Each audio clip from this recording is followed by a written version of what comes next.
Olá, hoje estamos aqui com o nosso grande convidado, Marcos Barros, um amigo querido de longas datas, e ele é engenheiro eletricista, ele é consultor, ele é palestrante, ele é escritor, inclusive de um best-seller chamado Pequenos Hábitos, Grandes Resultados. Marcos Barros vai estar compartilhando hoje conosco um pouco sobre essa questão de mudanças de hábitos, de ajustes na família, quando chegam os filhos ou quando estamos nos organizando para recebermos esses filhos.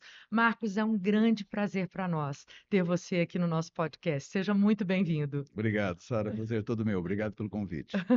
E eu queria deixar que você se apresente um pouco melhor aí para o nosso público. Fala um pouquinho de quem é o Marcos, do que você gosta, da família, enfim.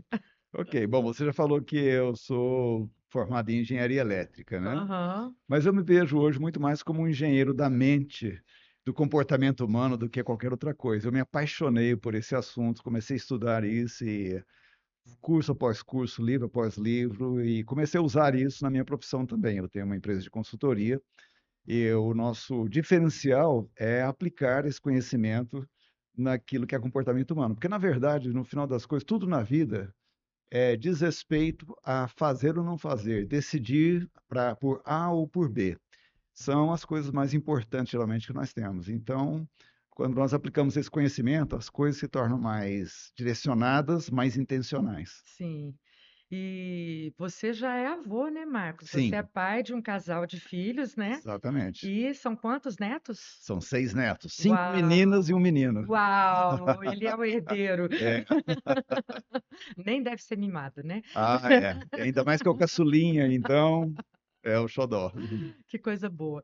E você mora hoje na Inglaterra, né? Sim, Então você ministra palestras, cursos, treinamentos, mentorias, tanto na Inglaterra quanto no Brasil e em outros países também, né, Marcos? também isso. Nós moramos lá desde 1993, ou seja, tem 32 anos que nós mudamos para lá, Aham. bastante tempo, mas nós voltamos para o Brasil 2 vezes por ano aproximadamente. Eu tenho clientes aqui, então venho para visitar os clientes, logicamente visitar os amigos também, Aham. e a família que está aqui, a parte da família que está aqui. Mas filhos e netos estão todos lá, só com exceção Certo. da neta mais velha que mora em São Paulo. Que bom. E você é um dos poucos amigos que eu tenho que moram fora e que consegue falar o português sem ficar bagunçando, vindo as palavras de inglês na sua mente. Parabéns, É. porque eu te admiro por isso. Eu fico 15 dias nos Estados Unidos, eu já volto querendo misturar as bolas. Ah, mas eu disfarço bem, a confusão acontece, assim. Marcos, então, já que a gente vai conversar sobre hábitos, sobre mudança de hábitos, eu queria te dar a oportunidade para fazer a introdução para esse assunto, né? Afinal de Ah, contas, a gente sabe que mudar um hábito não é tão fácil, mas, por outro lado, você também desmistifica muito isso e nos mostra que não é uma coisa de outro mundo, que é possível, né? uhum, perfeitamente. Hábito é tudo aquilo que a gente faz de maneira inconsciente. Tudo aquilo que foi automatizado pelo nosso cérebro. Eu sempre dou o exemplo de aprender a dirigir. Quando você está aprendendo, você tem que pensar sobre tudo. Então, o instrutor Uhum, te fala, olha, coloque em primeiro. Você pensa assim, puxa vida, colocar em primeiro, tem que apertar a embreagem primeiro. Primeiro, onde que é primeiro? Ou seja, você tem que pensar a respeito de tudo. Mas você, a partir do momento que você repete aquilo lá por um certo tempo, aquilo lá vai para uma outra área do cérebro que é automática. Você faz parte dos seus comportamentos automatizados. E daí você começa a dirigir e conversar com a pessoa que está do lado, mostrar um cenário que está passando, ou seja, você não tem que pensar mais sobre aquilo lá virou um hábito. E uhum. hábitos dominam a nossa vida, em torno de mais de 40, em torno de 43% das ações que nós performamos durante o dia, que nós fazemos, elas são hábitos, são coisas que nós fazemos automaticamente sem precisar pensar naquilo lá, no mínimo Uhum. 43%. E quando a gente fala de famílias adotivas, Ah, muitas vezes nós falamos de famílias em que esse casal já tentou vários caminhos e já está junto há muito tempo, uhum. né? E quando então, enfim, chega o filho ou os filhos, é necessário uma preparação e nós incentivamos, nós facilitamos até parte dessa preparação. Mas você concorda comigo que é necessária a mudança de alguns hábitos? Sem dúvida alguma.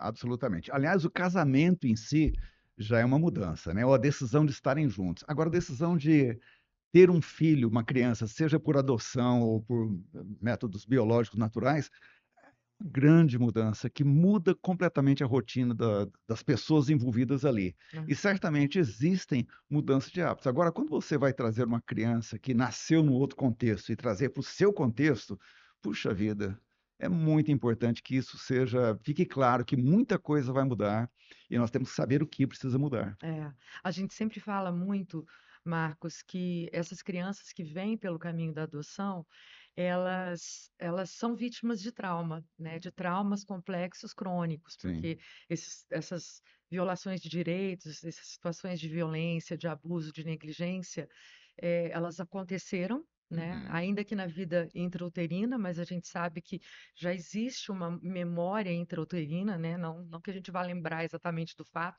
mas uhum, isso deixa marcas, né, naquela criança.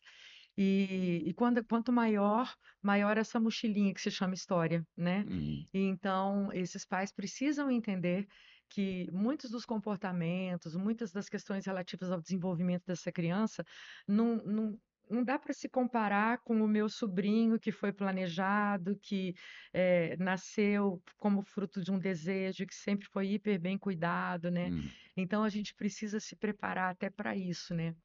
Mas você é pai, você é avô, e você tem essa experiência, né, familiar de mudanças de hábitos. Aliás, eu quero dizer para você que está nos assistindo que eu tive o privilégio de morar junto com a família do Marcos por um ano e meio. Verdade. Então eu conheci a intimidade dessa família. É uma família que eu realmente admiro muito, né? E me sinto meio adotado por eles. Mas então, Marcos, falando um pouquinho dessas mudanças de hábitos que são necessárias, né? Você Uhum. poderia acrescentar alguma coisa para as famílias que estão nos ouvindo, para os profissionais que preparam essas famílias? O que que é importante a gente considerar? Sim. Toda criança, ela busca basicamente segurança. E nós já nascemos com vários mecanismos de proteção. Por exemplo, uma coisa que já vem configurada pelo nosso DNA é o medo de barulhos súbitos. Então, se uma criança recém-nascida e você faz um barulho súbito, ela assusta. Uhum, Então, ela já sabe que aquilo lá pode representar uma ameaça. Agora, a criança que vem de um contexto de transição, seja através de uma família, uma família intermediária, ou seja, de um contexto de rejeição, ela geralmente ela vem com o radarzinho dela de ameaças hipersensitivo. São as duas uhum, pelotinhas que a gente tem na base do cérebro, chamado de amígdalas. uhum, Elas ficam rastreando o tempo inteiro as informações que chegam para saber se aquilo lá representa uma ameaça. E a criança, que ela veio desse tipo de contexto, ela é hipersensível a tudo isso. Ou uhum, seja, qualquer coisa interpretada por ela como ameaça.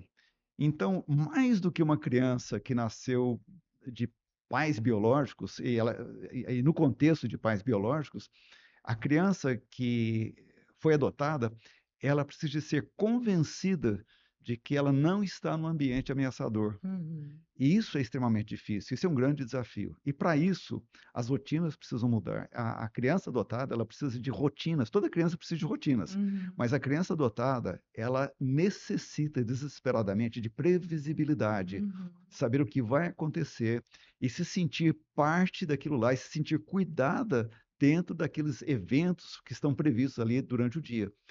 Isso se faz criando novos hábitos relacionados a rotinas da casa, alimentação, hora de dormir e rituais que vão fazer parte ali da casa, que vão ajudar a criança a se desenvolver. sim. E é tão importante, né, essa previsibilidade para essa construção de pertencimento e de sentimento interno de segurança, né? Uhum. Porque essas crianças vivem numa hipervigilância, né? Sim. A gente está aqui sentado conversando, nós estamos relaxados e tal. Se uma dessas crianças estivesse aqui, ela estaria talvez em hipervigilância, de Uhum. olho na porta, será que nada de estranho vai acontecer?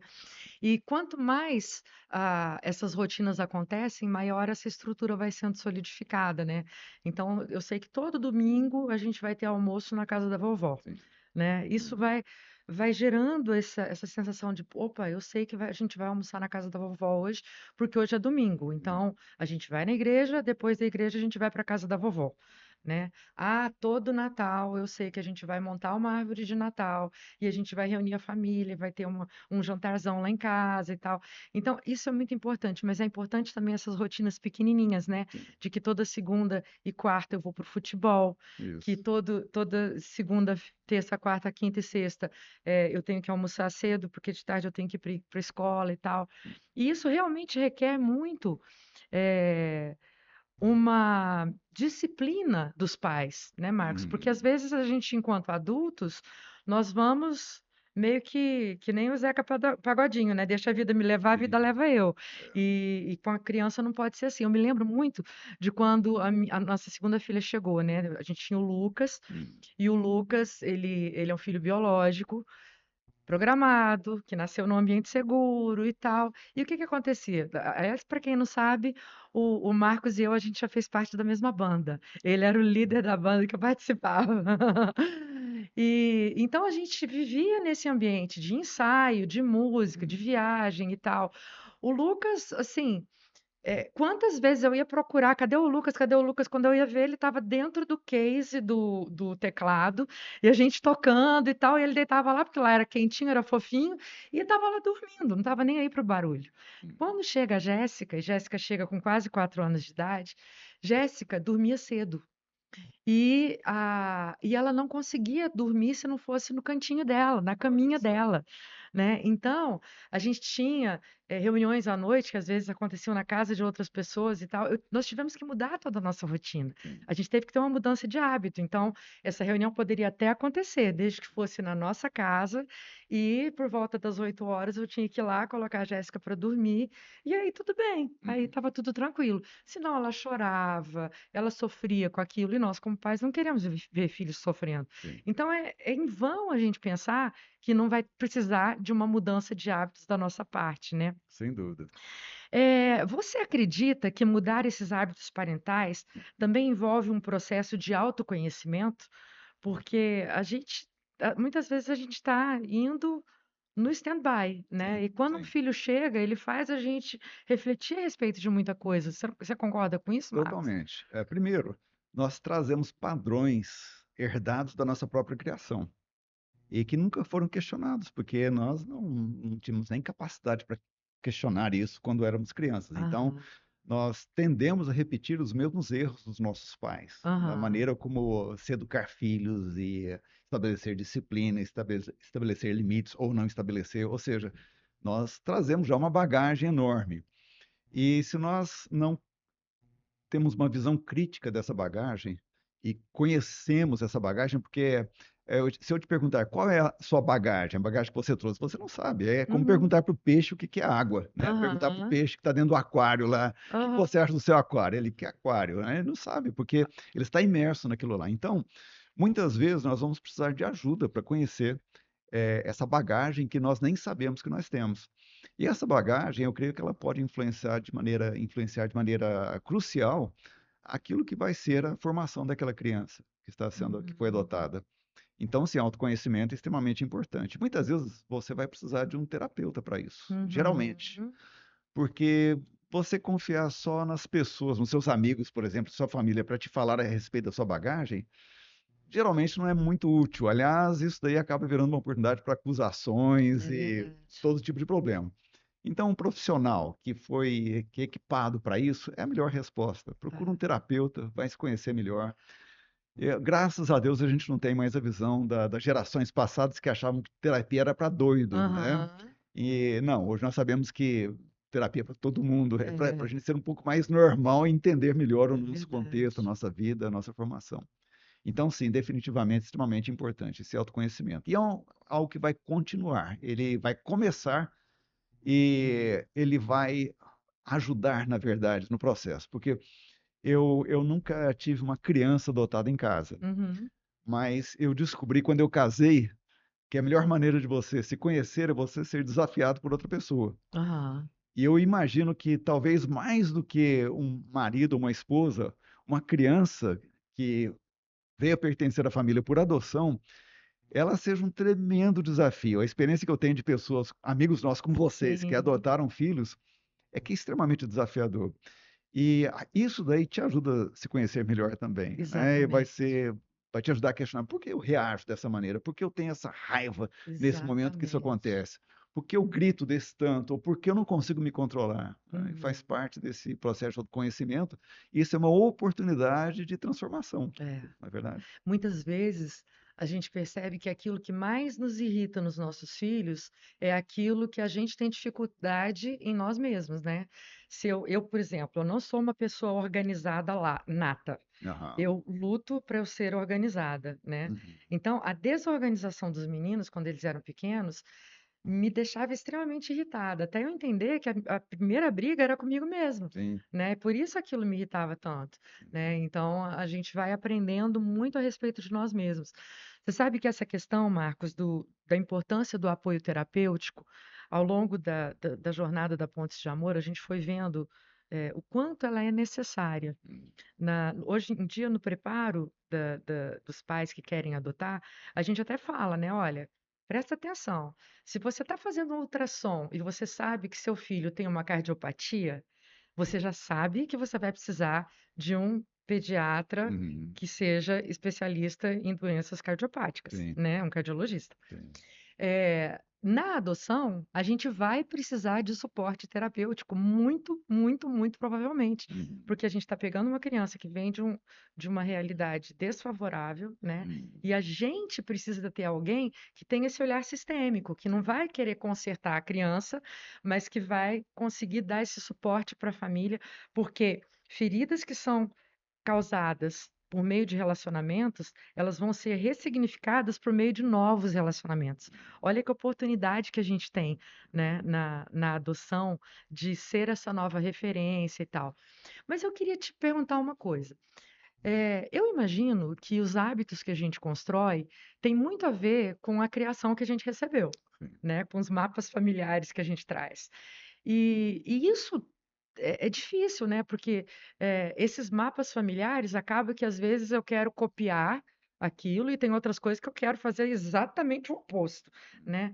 E como que a gente pode, de forma prática, Marcos, identificar hábitos que precisam ser mudados e nos engajarmos nessa mudança de hábitos? Sim, bom, um profissional pode ajudar nesse sentido, mas algumas coisas são bem conhecidas e estabelecidas. Por exemplo, voltando ao começo da nossa conversa, a necessidade de segurança e um senso de pertencimento, de ser cuidado por aquela nova família, existem hábitos que podem ajudar nesse senso de segurança e pertencimento. Por exemplo, rotinas, que nós já mencionamos, rotinas claras, horário para dormir, horário para comer, Uhum. a visita no final de semana para casa da avó e assim por diante. Mas outros hábitos específicos que são intencionais para atuar no emocional da criança. Por exemplo, uma coisa simples como antes de dormir, nós vamos ter um tempo, 15 minutos, para a gente bater papo. E Uhum. durante esses 15 minutos, ele pode ser um tempo usado para perguntas sem julgamento. Eu li história de uma criança que eu achei fantástica, que esse casal começou a fazer isso, e no começo a criança nem respondia, porque ela nem sabia se ela podia confiar, né, naquelas pessoas que estavam ali. O pai e a mãe revezavam esses 15 minutos aí antes de dormir. Então eles sentavam lá na cama junto com o filho ou com a filha, e aí, como é que foi seu dia? Conta para mim. O que que foi bom no seu dia? O que que foi ruim? E assim por diante. No começo, a criança super resistente, super desconfiada, mas daí a criança começou a dar respostas monossilábicas. Ah, sim, não, mais ou menos, e assim por diante. Com o tempo, a criança foi percebendo que ela estava num ambiente seguro e que havia uma intenção realmente de suporte, de carinho ali com a vida dela. E, logicamente, tudo isso instintivo, né, a nível subconsciente. Aham. Mas a criança começou a conversar. Isso se tornou um momento crucial para que a criança sentisse parte da família ali. Não, eu tenho pessoas aqui que se importam comigo, eles querem genuinamente saber como eu estou. E isso Aham. acontece todos os dias. Então, isso foi um hábito que eles implantaram e que foi extremamente importante para gerar esse ambiente de previsibilidade, porque acontecia todos os dias, mas também de carinho, de segurança, de pertencimento, por causa de como o diálogo acontecia. E muito importante, não era um diálogo para repreensões, ou para ensino, ou para exortações, era um diálogo para mostrar interesse e Que dar legal, suporte. E uma palavra de encorajamento. Sempre terminava com uma palavra de encorajamento. que Olha, legal, querida, fantástico. Olha, você sabe que nós estamos aqui para você. Então pode contar com a gente para o que precisar. E que você joia. vai ser daqui para frente. Nós vamos ter desafios novos, mas sempre conte conosco. Ou seja, tinha um propósito claro ali, intencional. E naquele Intencional. tempo, É, exato. a Aham. intencionalidade é algo fantástico, né? E Essencial. necessário. Aham. Você estava falando, eu me lembrei de três situações aqui. Uma é a psicóloga Gina Levinson, ela tem um livro sobre adoção antigo, de Uhum. capinha azul e preto, e eu gosto muito daquele livro dela. E ela conta a história de uma criança que ela atendia, que tinha sido adotada, e um dia já fazia um tempo que essa criança estava com a família, e aí ela pede para essa criança desenhar a família. E ela faz o desenho de um coelhinho numa família de ursos. Né? Então, quer Olha dizer, só, apesar de já ter um tempo que estava lá, ela ainda se sentia muito ameaçada. diferente, Uhum. né? Então, ela ainda não se sentia parte disso. Tem uma outra especialista em adoção americana, Betsy Smalley, que eu hoje posso chamar de amiga também, né? E a Betsy, ela fala que toda criança que chega por adoção, ela é como um quadro que precisa, em algum momento, ser pendurado numa parede daquele lar. Ela precisa entender que ela faz parte daquele Uhum. lugar, né? Uhum. E como essa história que você contou, né, dos pais serem intencionais em todos os dias conversar por 15 minutos antes do horário de dormir, dizerem que estava ali, isso é extremamente importante. Eu me lembrei, né, na pandemia, meus filhos já eram jovens, né? Já estavam no final da adolescência e o Lucas já na juventude. E foi um tempo difícil para todo mundo, né? E de repente eu me vi sozinha num apartamento, eu e Rodrigo, né? Eu e meu esposo, com os quatro, e eles eram mimados, porque aqui no Brasil você tem a facilidade de ter uma ajudante doméstica, só que aí todo mundo ficou com medo, a auxiliar doméstica ia trazer a doença para dentro de casa, não, demos férias para ela e tal, a gente comia de marmita, não, não vamos mais pegar marmita, vamos fazer comida em casa e tal, e aí todo mundo precisava ajudar, e foi o caos, né? Foi um caos, porque um se comparava com o outro e tal, e aí virou um pé de guerra. E aí eu lembrei, eu falei, Rodrigo, a família dele tem um pedaço de terra ali em Nova Ponte, né? E tem uma represa. Eu falei, eu já sei, eu vou arrumar dois caiaques. Nós vamos para lá, a gente vai passar final de semana lá, a gente vai fazer fogueira, a gente vai levar violão, Legal. vai levar carrom, a gente vai levar jogos e tal. E isso foi algo intencional que a gente fez. Uhum. E foi fantástico o quanto isso transformou a nossa relação de família, o quanto a gente percebeu que todos nós fazíamos parte daquilo, a gente tinha que ter responsabilidade com aquilo também. Então, Uhum. isso funciona não só na infância, Sim. né, mas com adolescentes, com jovens É. também, né? Eu tenho um amigo, Steve Blandel, que eu fui almoçar com ele é inglês, Aham. e eu participei de um almoço com ele junto com os netos, os filhos dele são crescidos já. Mas daí ele falou assim para os netos: vamos brincar de highs and lows, ou altos Uhum. e baixos, né?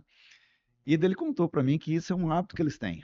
Então, cada um dos netos, ou na verdade, cada um que estava na mesa, inclusive os adultos, tinha que falar de maneira bem breve, simples, algo bom que aconteceu durante o dia e algo ruim, Aham. algo desagradável, né? E as crianças participaram e todo mundo assim atento, as crianças eram respeitadas enquanto elas estavam falando, ninguém interrompia.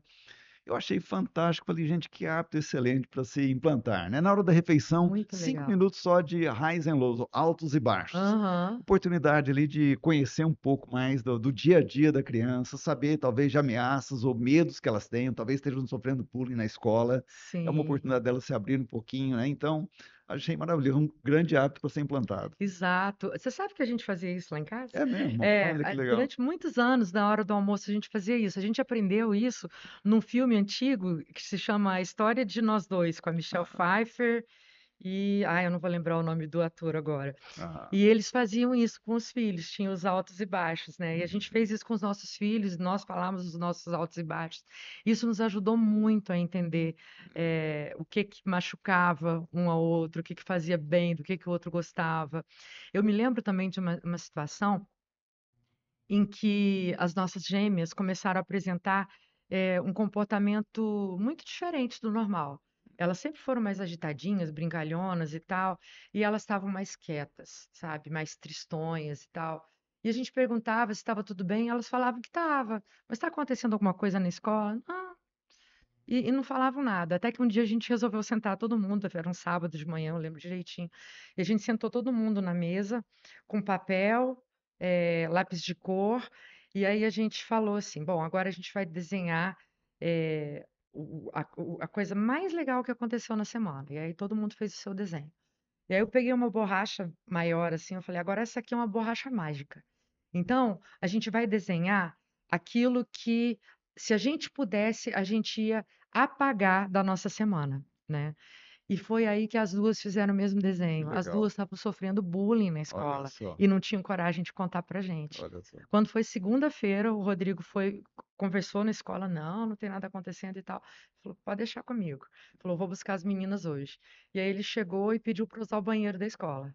E ele entrou, foi até o banheiro e ficou espiando de longe. E ele viu toda a situação acontecendo, né? Então a gente teve a oportunidade de reconhecer por uma questão simples, né? De deixar as crianças se expressarem e tal. Então esse exemplo que você traz é muito legal. Agora, Marcos, eu quero te perguntar uma coisa. Tem um negócio que é difícil, né? Para mim, ao menos foi. Quando a gente perde a paciência, né, a gente tem o hábito péssimo de levantar a voz, de falar mais alto. E aí uma criança que já tem um senso de insegurança, ela vai se sentir mais insegura ainda, né? Sim. O que que a gente pode fazer para a gente conseguir mudar esse hábito horroroso de gritar quando a gente está nervoso? Ô, Sara, você tocou num assunto que é delicado e difícil realmente. Talvez o grande desafio nessa história toda é o nosso controle emocional. Aham. E esse controle, ele acontece numa parte do cérebro, que é essa parte da frente, que é chamada córtex, o córtex pré-frontal, na verdade, essa parte da frente. E essa parte, quando você se sente ameaçado ou enraivecido, ou quando as suas emoções começam a dominar, essa parte ela praticamente desaparece, ela para de atuar, ela é cortada a comunicação dela com o restante do cérebro, ou seja, Uhum. ela se torna ineficaz. E geralmente a gente comete os maiores erros e faz as maiores besteiras em situações como essa, Uhum. porque nós perdemos essa capacidade de controle do meio emocional. Daí eu deixo o meio emocional tomar conta. Esse é um desafio realmente, não é fácil. Aí, ao invés de agir, eu Eu reajo. É reajo, isso. exato, é. E eu reajo de maneira puramente intuitiva, instintiva Aham. e geralmente numa tentativa de proteção. E muitas vezes a proteção, ela é um ataque, né? Eu ataco para tentar me proteger, porque eu me sinto ameaçado na situação, me sinto desrespeitado, desonrado, seja lá o que for. Uhum. E isso é terrível, porque nós perdemos as nossas batalhas geralmente são através Sim, dessas reações. sim. Mas tem uma série de fatores que podem contribuir com isso. Mas primeiro, nós precisamos desacelerar um pouco. Uhum. Nós vivemos hoje sob constante demanda de tudo. A demanda sobre as nossas pessoas cresceu demais nos últimos anos. Tecnologia não ajuda nesse sentido. Então, cultivar momentos de solidão, de quietude, é extremamente importante para que a gente reganhe um pouco mais de controle sobre o nosso emocional. Você ter um tipo de devoção, uma fé, Uhum. e gastar tempo em oração, por exemplo, que me ajuda muito, é tempo em Uhum. oração, só eu com Deus, isso ajuda bastante. Você ter intencionalidade também, e quando você vai ter uma conversa difícil com alguém, tem um modelo mental que eu uso muito, chamado começar com o fim em mente. Então, eu me preparo para aquela conversa, fazendo a seguinte pergunta: o que que eu quero lá no final, quando essa Uhum. conversa terminar, como que eu quero que as coisas estejam? Então, Uhum. vamos supor que é uma conversa difícil com a minha esposa, ou com outra pessoa. Então, a minha preparação é essa: como é que eu quero lá no final? Não, eu quero que as coisas estejam em paz, eu quero que haja entendimento, eu quero que Uhum. haja, no mínimo, uma decisão de investigar mais sobre isso e assim por Uhum. diante.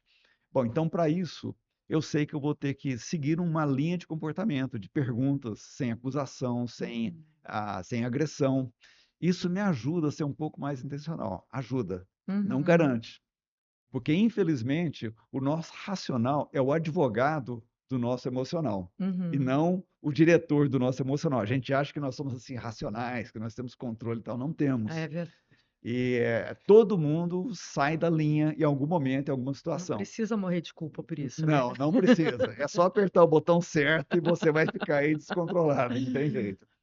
Mas a gente ajuda assim com um pouco mais de intencionalidade, com um pouco mais de espiritualidade também, um pouco mais de conexão com aquilo que nós não vemos, um Uhum. pouco menos de estresse e tentativa de aparentar para as pessoas o que nós não somos, aquele senso de que eu não sou o suficiente ou eu não tenho o suficiente, que é uma reza constante na nossa cabeça Uhum. e que nos persegue o tempo inteiro. Se a gente consegue diminuir essas vozes, Uhum. essa conversação na nossa cabeça, isso daí nos dá mais poder para pensar e agir de maneira mais coerente com aquilo que é o ideal. Legal. Atividade física também ajuda, né, Opa, Marcos? demais, sim. Tem uma lista de Aham. boa alimentação, Sim. atividade física, bons relacionamentos, afeto, carinho, tudo isso desarma os nossos mecanismos de defesa excessiva nesse Sim. sentido, né? E nos faz mais humanos. Sim. É Aham. as pessoas que vivem mais próximo de nós, né, que veem os desafios que a gente vive no dia a dia,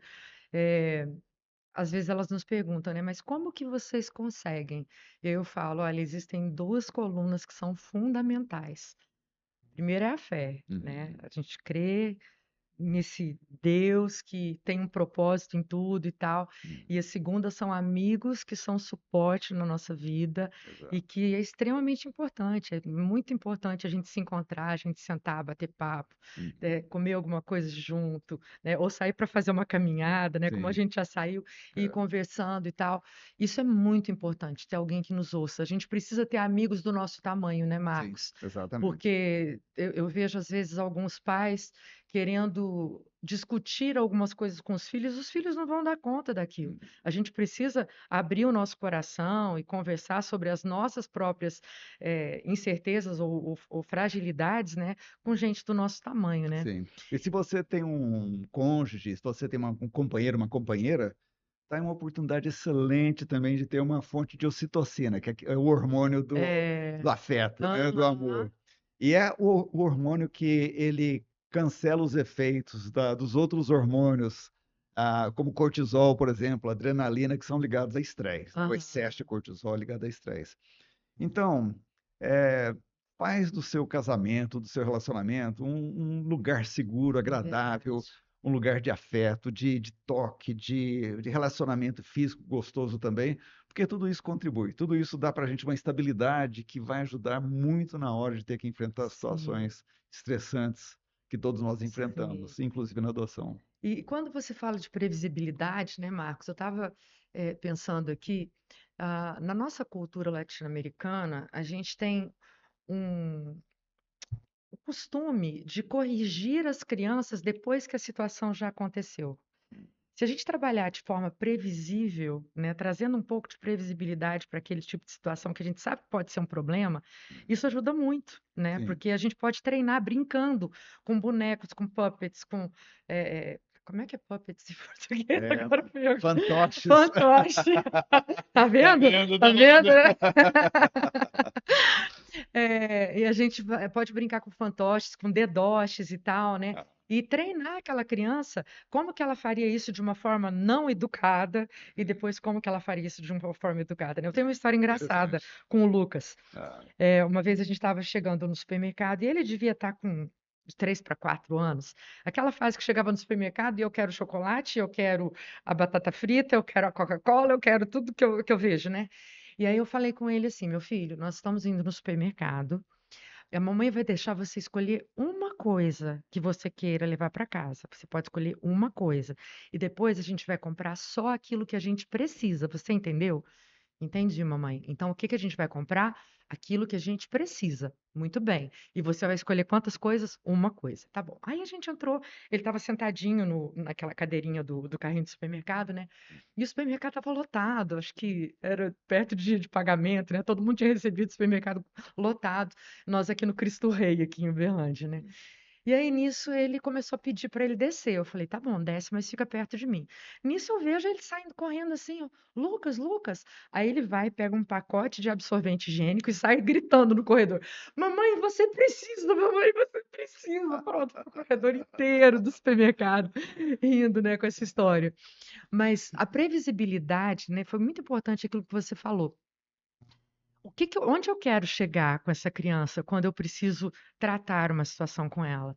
Eu quero, no final, continuar conectado com ela? Se eu quero continuar conectado, eu tenho que mostrar que, apesar de eu não concordar com a atitude que ela teve, eu estou ali por ela, Sim. né, com ela, né, e não contra ela. Se eu chego para essa criança e falo, o que ela mais gosta é de assistir um certo desenho, e eu falo, olha, você vai ficar assim, assistir esse desenho durante uma semana porque você não está querendo fazer a sua tarefa. Ela vai interpretar que eu estou contra ela, não estou com ela, né?